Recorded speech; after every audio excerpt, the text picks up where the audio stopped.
Welcome to the first news bulletin on the JoyNews channel. This is the AM News with me, Sweetie Abochi. Starting with cocoa farmers up in arms over government's recent announcement of a 63% increase in the producer price of cocoa, claiming the actual boost to their earnings will be a meager 4%.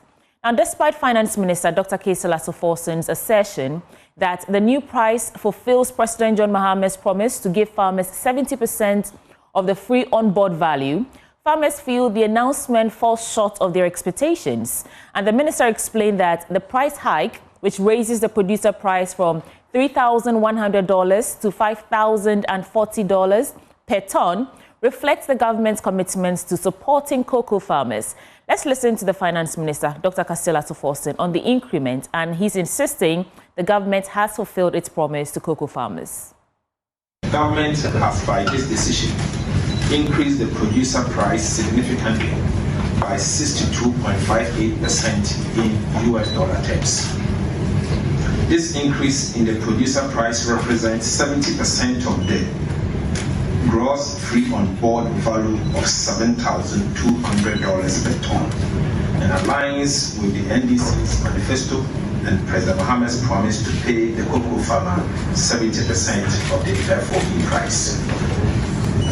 It is significant to note that for the 2024 and 2025 crop season, the previous administration set an FOB value of $4,850 per ton of cocoa and the producer price at $3,100 US per ton, representing 63.9% of the FOB price, even though the world market price at the time was much better than today. And for emphasis, between 2024 and 2025, the previous administration set the FOB value at $4,000.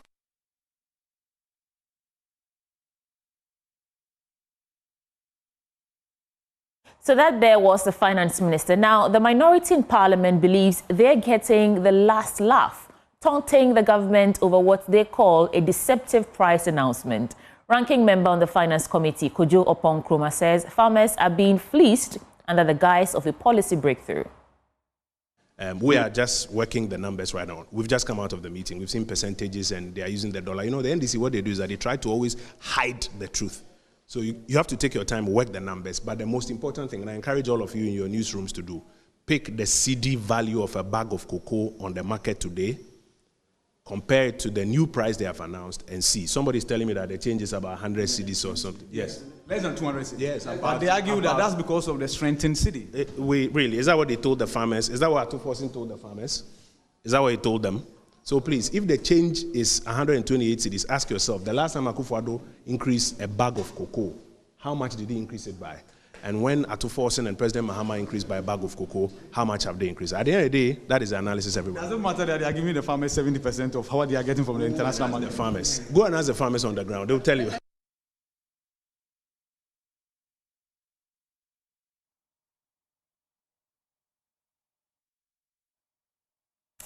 In other stories, the Ghana Police Service has seized more than 40 high-end vehicles believed to have been stolen overseas and trafficked into the country.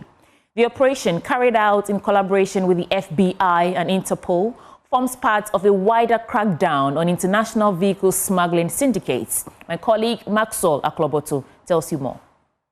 The Ghana Police Service has revealed the recovery of 43 stolen vehicles smuggled into the country during the first 7 months of 2025. Speaking at a joint press conference held by the Cybersecurity Authority and the Ghana Police CID, Director General of the Criminal Investigations Department, COP Lydia Donko, stated the collaboration with international security agencies, including the FBI and Interpol, led to the successful operation. The recovered vehicles include Rolls-Royce, Mercedes-Benz V-Class, and others. The CID administration has stepped up efforts to fight vehicle crime by working in close collaboration with other national agencies. This effective collaboration has resulted in the recovery of 43 vehicles stolen from abroad and brought into the country between January and July 2025.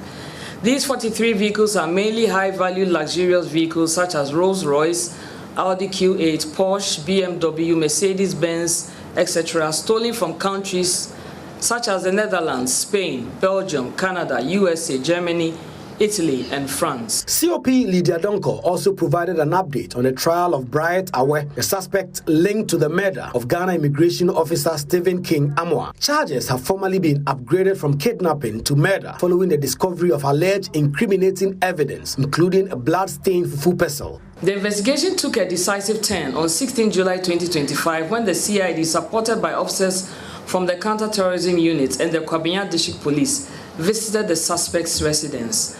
A forensic inspection revealed the following: blood stains in the living room and evidence of attempted cleanup, freshly sprayed walls, an empty can of sprayed paint. A further search in the bushes about 100 meters from the suspect's house also led to the retrieval of a fufu pestle with blood stains all over it, wrapped in polythene.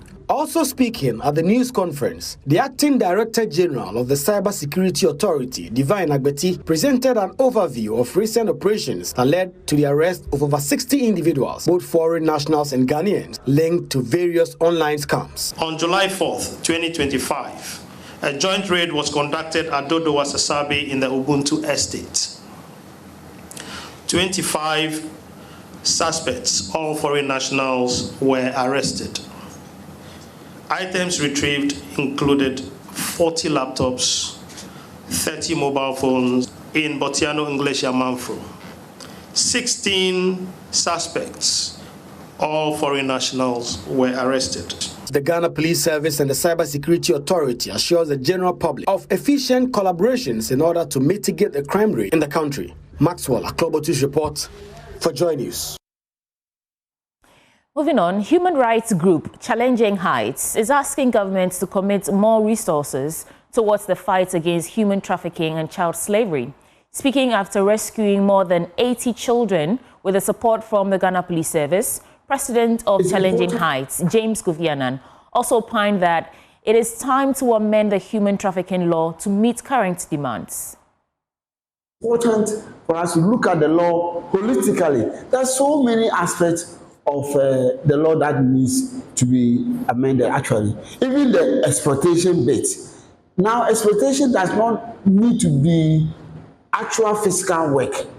Just for purposes of the person being involved in the technological advancement also means that the person has been exploited.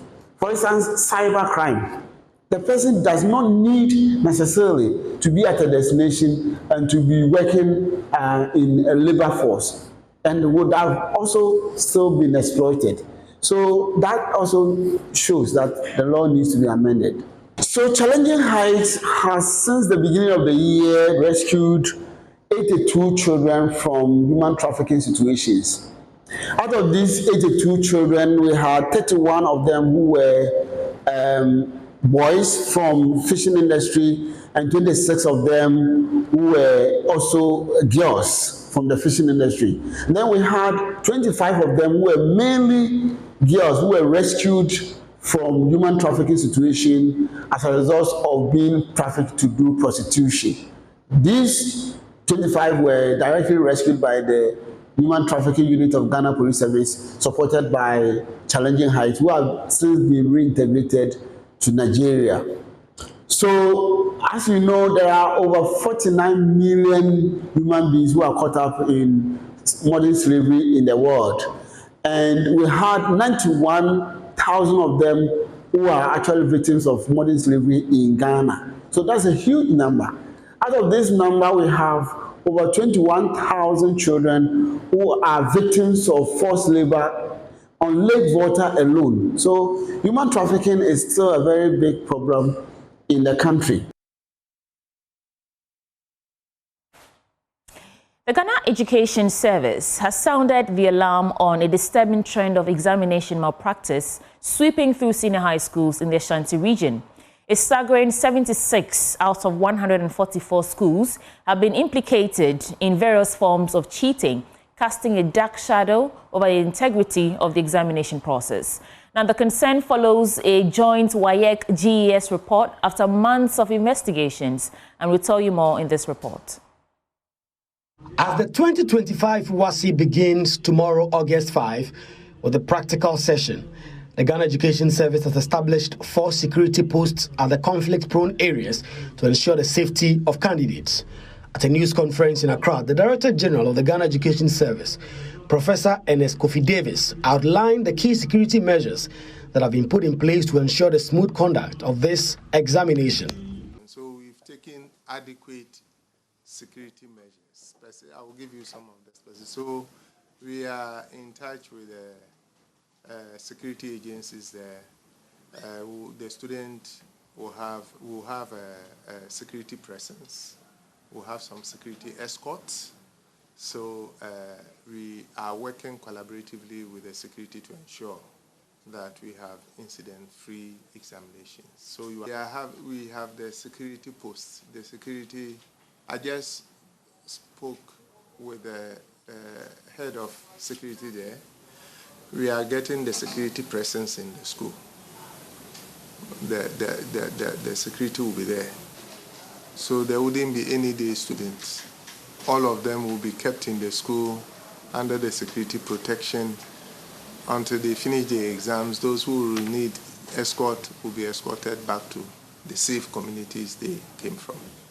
So we have 4. You know the 4 already, right? One in Nkwanta and 3 at another region. 76 out of 144 schools have been implicated in various forms of cheating in the Ashanti region, casting a dark shadow over the integrity of the examination process. Professor Davis says no examination malpractice will be entertained in this year's exams. I will, however, admonish them to prepare very well for the examinations. They should apply themselves.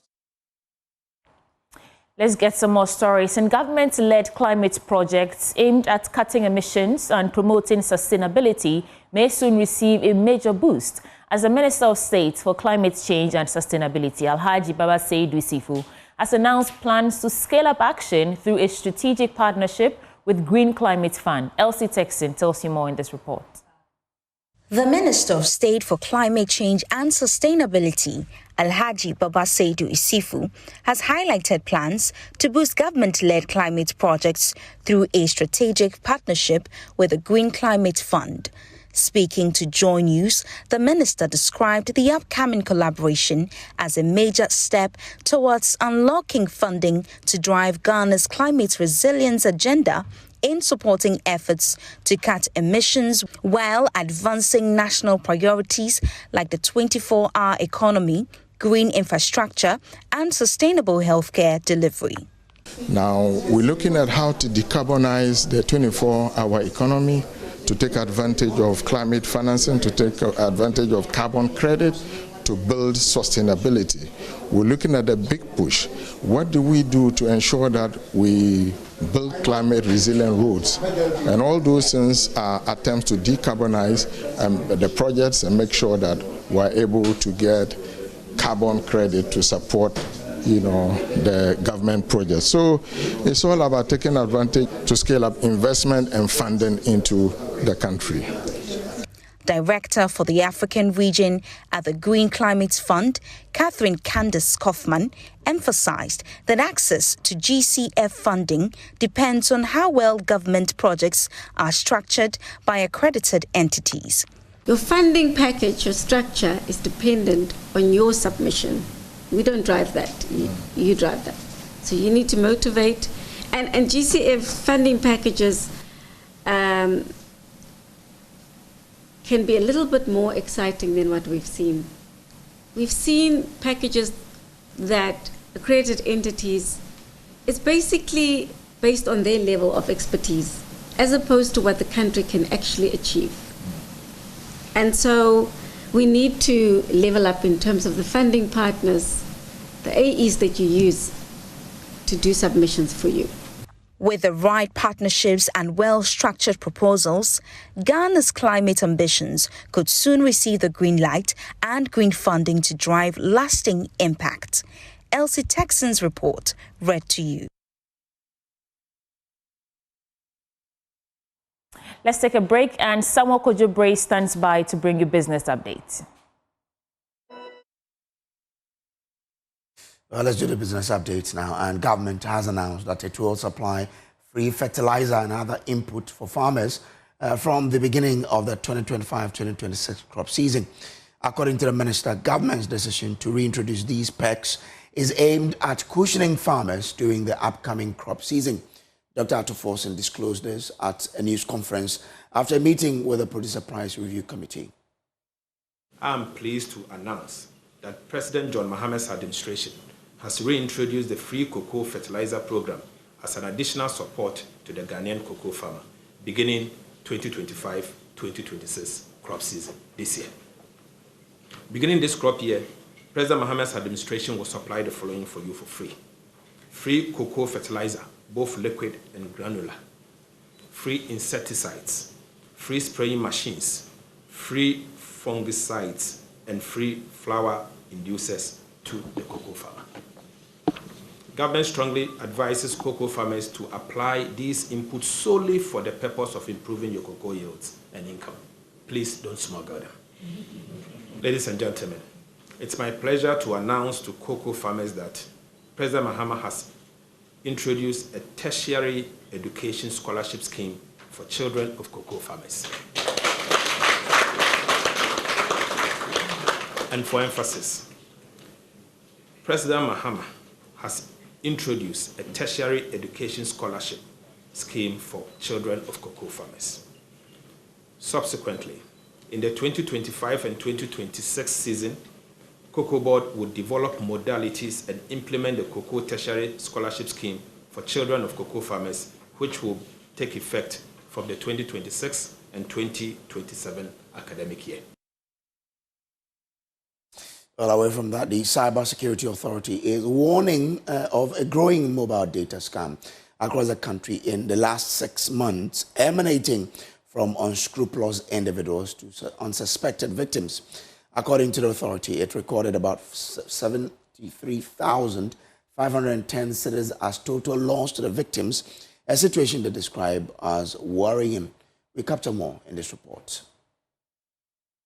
Data bundle sales scams involve fraudsters pretending to offer mobile data at discounted rates purposely to trick victims to send money, divulge personal information, and in some cases compromise their account by infecting their devices with malware to become targets of further scams. According to the release, the Cybersecurity Authority has received a report on mobile data bundle sales scams from January to July 2025 at a total of 63 cases with monetary loss of 73,510 Ghana cedis recorded. Threat actors send SMS, WhatsApp messages, or social media ads offering data bundles at extremely low prices to lure unsuspecting victims. In some instances, they pose as representatives of mobile network operators to churn out the ad. The Cybersecurity Authority is further warning that clicking on links that collect personally identifiable information such as names, contacts, and passwords or download information stealing malware on the victim's devices that result in the compromise of their online account. To avoid being a victim, be cautious of unsolicited messages prompting mobile data sales. Verify vendors or promotions directly with mobile network operators via official customer service channels. Let's wrap up the business update with what's happening on the commodities market.